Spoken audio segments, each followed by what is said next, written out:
Good morning, my friends. I hope everyone's doing great and had a wonderful week with this great fall weather we've been having. And I know Pastor Richard's already done wonderful and marvelous things with you guys there in praise and worship for our Lord at Lawson. When we play here in just a little bit, I wanted you guys to know that I brought my favorite drummer, my little grandson. Good morning. And he just loves to play drums and make any kind of music. But he also loves to play and sing worship music, and he loves Jesus. A few months back, our next door neighbors, they decided that it'd be a great idea to put up a bird feeder right next to our back fence. And I saw that, I thought, my first thought was, oh my goodness, how messy our yard's going to get. There's going to be stuff all over the ground. The fence is going to be all nasty. It's just going to be terrible. Well, Tammy, she corrected me. And she said, no, it's going to be a good thing because we're going to get to see all kinds of really cool birds. And once again, just like always, she was right.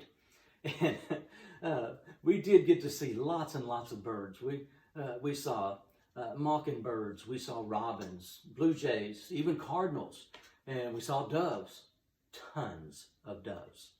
And by the way, I was correct. It was nasty and it was messy.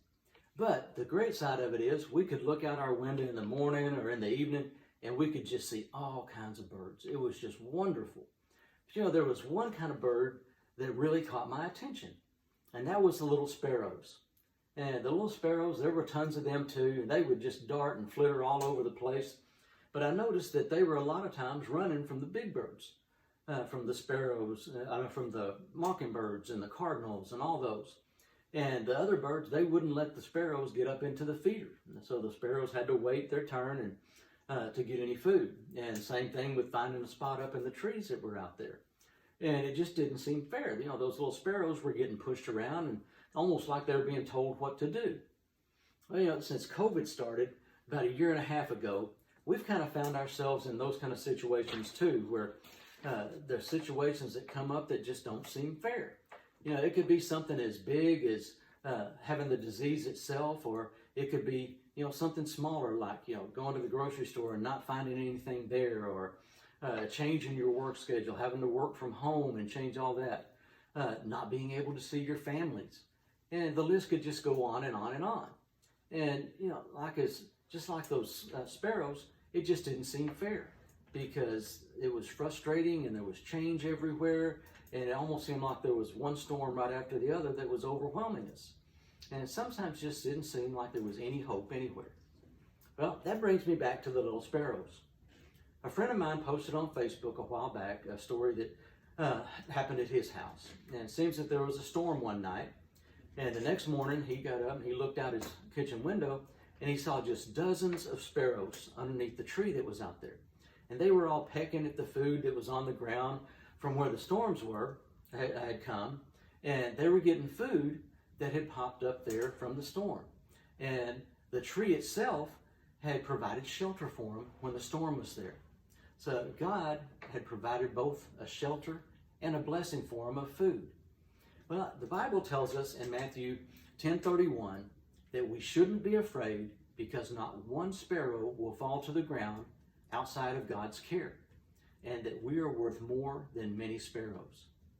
With all the things that are going on through the world today, we should remember that just like those sparrows, God is always watching over us to protect and to provide for us. You ready, bud? Yes. All right, here we go.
hope y'all have a great week.